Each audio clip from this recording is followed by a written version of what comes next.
بسم اللہ الرحمن الرحیم۔ ذرا ایک مسئلہ اور بھی بعض اوقات اس مسئلے کو بیان کیا جاتا ہے کہ بدعت کے اوپر یہ مسئلہ بیان کیا جاتا ہے کہ جب بھی اہل سنت والے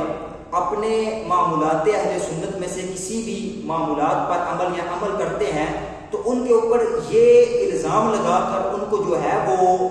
پس پشت ڈالا جاتا ہے کہ یہ بدعت پہ عمل کر رہے ہیں جی یہ بدعت۔ جب بدعت کی تعریف کی جاتی ہے تو تعریف بالکل صادق آتی ہے۔ اب بدعت کی جب تعریف بھی بالکل صادق آتی ہے، جو نبی کریم علیہ الصلوۃ والسلام کے دور اقدس میں نہ کیے جائے اس کے بعد کام کیا جائے تو وہ بدعت ہوتا ہے، کہتے ہیں یہ بدعت ہے۔ اب معمولات اہل سنت کے اوپر یہ الزام لگاتے ہوئے اس کو بھی چھوڑ دو، اس کو بھی چھوڑ دو، اس کو بھی چھوڑ دو، کیوں کہ یہ بدعت کے ساتھ تعلق رکھتی ہے، تو جب بدعت کے ساتھ تعلق رکھتی ہے اس کو چھوڑ دو۔ اب سوال یہ پیدا ہوتا ہے کہ اگر معمولات اہل سنت کے اوپر عمل کرنا بدعت ہے تو اب میں آپ کو ایک بخاری شریف کے اندر مثال بتاتا ہوں کہ امام بخاری رحمۃ اللہ علیہ نے یہ بخاری شریف لکھی ہے۔ اب سوال یہ پیدا ہوتا ہے کہ امام بخاری نے یہ بخاری شریف لکھی ہے، اب اس بخاری پر امام بخاری کا عمل کیا تھا؟ اگر تو آج جو ہمارے اوپر فتویٰ لگاتے ہیں سنیوں کے اوپر کہ یہ بدعت کر رہے ہیں، میلاد النبی یہ بدعت کر رہے ہیں، یہ کام ہے یہ بدعت کر رہے ہیں، اگر یہ سارے معاملات بدعت ہیں تو پھر سوال یہ پیدا ہوتا ہے کہ امام بخاری نے یہ جو بخاری شریف لکھی ہے آیا یہ بدعت نہیں ہے؟ اب دیکھیں امام بخاری رحمۃ اللہ علیہ بیان فرماتے ہیں کہ میں نے اس حدیث کتاب کو جب لکھا نا تو اغتسلت قبل ذالک، میں ہر حدیث لکھنے سے پہلے لمحے کو غسل کیا کرتا تھا۔ اب مجھے یہ بات بتائیں کیا قرآن کے اندر اللہ نے بیان کیا ہے کہ حدیث لکھنے سے پہلے غسل کیا کرو؟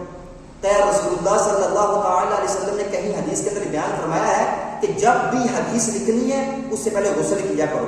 کیا اس بات کو بیان کیا ہے؟ جب قرآن میں بھی نہیں ہے، حدیث میں بھی نہیں ہے، کسی صحابی نے بھی یہ کام نہیں کیا، اب امام بخاری کر رہے ہیں، کہتے ہیں میں ہر حدیث سے پہلے کیا کرتا غسل کیا۔ جب یہ قرآن اور حدیث کے اندر بھی کہیں بیان نہیں کیا گیا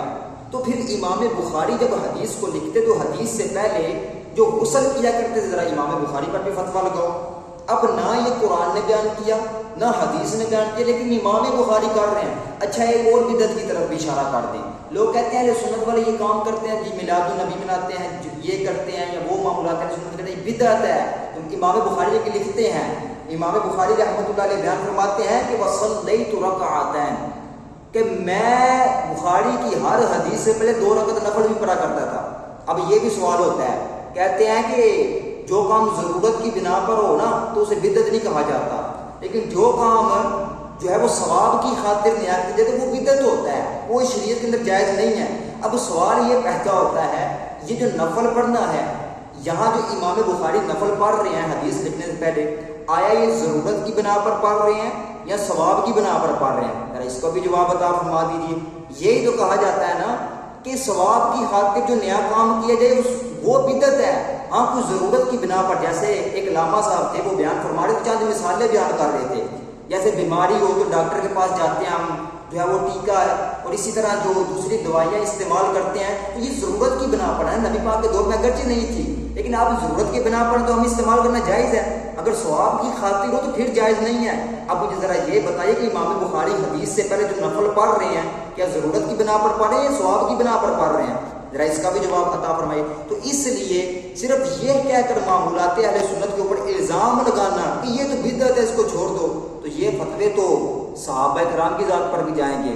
تابعین پر بھی جائیں گے، ائمہ مجتہدین و محدثین پر بھی جائیں گے، اور اس کے بعد سب سے بڑی بات ہے کہ جس کو سارے دلیل بنا کر بیان کر رہے ہوتے ہیں یہ بخاری سے بیان کرو، تو اب یہ تو فتویٰ پھر امام بخاری پر بھی جائے گا، کیونکہ وہ بخاری لکھنے سے پہلے رکعت بھی پڑھ رہے ہیں، 2 رکعت نوافل بھی پڑھ رہے ہیں اور غسل بھی کر رہے ہیں، جس کا نہ قرآن میں ثبوت نہ حدیث میں ثبوت نہ کسی صحابہ کے عمل سے ثبوت۔